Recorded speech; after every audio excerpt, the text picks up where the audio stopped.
Building, launching, and operating a licensed cannabis brand is not easy, but anything in life that's worth doing for sure is not easy either. When it comes to launching a licensed cannabis brand, there's a lot of uphill battles to it, and some of those are unforeseen. They're not obvious. So from the outside looking in, launching a brand seems quite manageable, quite easy. Basically, combination of getting your packaging designed and printed along with merchandise, doing a really good job with social media, having presence at events and at dispensaries, especially the dispensaries that you're in, and really delivering on your brand's promise and providing a value that your consumers want to come back for. This all sounds easy theoretically, but it's extremely challenging to do, both on a consistency level, just for a brand in general. But then when you layer in the aspect of cannabis on top of it, compliance and the taxes and the licensing and all that, it really becomes a bogged down problem where you have a lot of things now that you didn't understand before, or you might not have foreseen before, that are now slowing things down or taking away from, the actual fun parts of the brand, such as going to the events, designing the merchandise, making sales, stuff like that. These are all fun parts of it, but with anything, there's a ton of work that goes in, both behind the scenes and ongoing, just on an everyday basis, that's required, that's dull, that's boring, that's monotonous, that's not cool. These things are required in order for the business to run and operate and scale and grow consistently. So in order to do this, you first of all need to have the right plan in place, and then build the team around that plan. And that team needs to be a solid team that can execute and stay consistent on rolling out that plan and delivering what your brand needs to deliver, both for your suppliers and your consumers. That being said, I don't want people to jump into this, whether they're, watching my channel, whether they're just doing this on their own, whether they've already jumped in and done it on their own. I don't want people to think that it's simple and easy and that it's just printing up some merchandise and printing up some packaging and getting some weed and putting it in there. That's the basic, that's the broad strokes, that's the high level. But there's a lot that goes into the behind the scenes, the logistics, even down to the paperwork. My biggest holdup launching my brand has been down to the back and forth between my lawyer and the manufacturer's lawyer that's going to do our packaging. And it's all about things like, well, who takes responsibility on insurance? What happens if it's in the possession of them? What happens if we miss a payment? What does the manufacturer do? How do they hold collateral? Stuff like that. And so it's a back and forth thing. And then the lawyers do this too in order to drive up their prices. And that's like, it's a double-edged sword because you can't tell them not to. And they know how to manipulate the laws and the words and this and that. And so it's like when they work lawyer to lawyer, both lawyers are getting paid on some form of, basis based on how much work they put in. The lawyers will actually sometimes drag it out. So you really got to be cognizant of that too. And, be able to tell the lawyer, when enough is enough, because they ultimately work for you, but they're always going to advise the 100% safest way to do things. And there's going to be a level to where you have to say, look, I respect you being so thorough, but I don't think that that's a big enough risk for us to incur those costs right now. There is a balance when you're working with lawyers, and you have to understand that. And that's something that I'm experiencing right now. And so that's just a quick example of what I'm going through as a licensed brand launching in the retail market. Another challenge is just getting into those retail stores, especially now in 2023 and beyond. There's a saturation both of just cannabis as well as brands. And so your brand really needs to rise to the top. It needs to be set apart. It needs to have a brand presence and a brand message that resonates with consumers. And when you resonate with consumers, you build that brand loyalty and that brand trust, and they come back and they'll come to your events and they'll support you online, and they'll always buy your product when they see it on the shelf. These are the type of consumers you want to build into your brand. This is a technique that's been tried and true in other industries with brands in general. And it's something that a formulaic approach to actually building and launching your brand in order to get the most amount of traction from your viewers, from your consumers, and actually build that community that your brand requires to become the brand that it is. So it's like a chicken before the egg type of thing.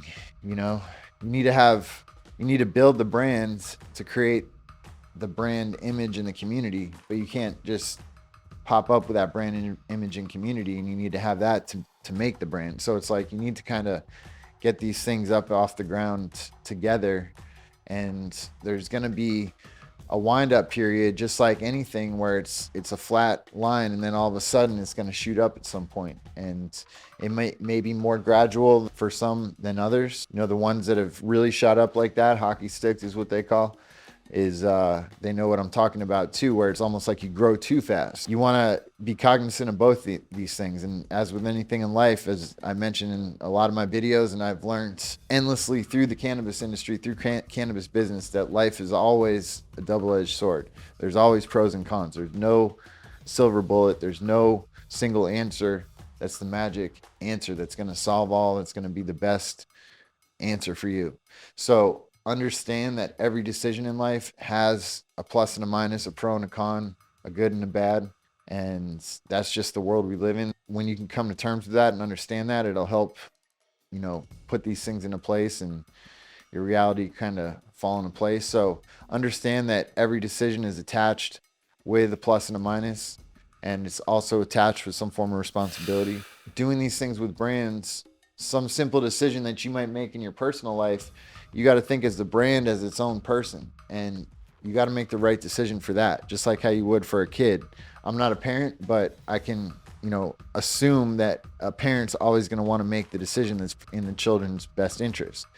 And by doing so, you want to treat your brand like a child. You want to make those decisions that you have to make for that brand on behalf of the brand, in the brand's best interest, both in the short term and especially in the long term. And this is both everything from its image to its quality that it has to uphold, the value it places on its quality and commitment to its values to its customers over profits. And this is another thing that's seen in cannabis, is there's going to be times where you have to take losses. You might fail a test. You might have unfortunate circumstances happen, delays. There's going to be setbacks. So when you do this, you want to plan accordingly and deal with those setbacks accordingly. And it's just part of cannabis, and it's part of business in general, any business. But cannabis is just a magnification of that. So understand that getting into licensed cannabis, it's not going to be a cakewalk. It's not going to be easy. There's going to be a lot of work attached to it, a lot of work that you don't see from the surface level. And from the outside looking in, it's going to look cool. It's going to be like, oh, wow, these guys are always going to events. They're always smoking weed. They're hanging out with cool people. Yeah, there's great aspects to it, but there's tons of decisions, stress, issues, challenges to overcome, constant. And so that's what life is about. Life is, you know, in my experience, and I'm only 38, you know, I still have quite a chunk of my life to go. What I see is there's never going to be a point where you hit status where there's no problems in your life. No matter how successful you are, how much money you make, it doesn't matter. You're going to always have some form of level of problems. And whether these are self-inflicted problems or problems in your surrounding area that you somehow have to deal with or are exposed to, you're always going to be encountering issues of challenges and setbacks. And this is just like I said earlier, there's a plus and a minus to everything. And you have to embrace that and come to terms with that in life to understand that's how you navigate life. And if you fight against that and put energy to force against it and want to ignore that part, it's going to restrict the flow. My point is, if you're going to get into this, get into it for the right reasons. Understand what you're getting into. Understand that there's more to it than just making money, than just selling weed. This isn't a thing. If you just want to make money, you can do that in a number of other industries. And you can do that with less regulation, less taxes, less risk, and even down to the point of advertising. You can't even advertise. You see on my channel, I have some videos with thousands of views. I have some videos with less than 100 views. And it's because I choose to put direct topics in my title, such as cannabis this, cannabis that, cannabis business, blah, blah, blah.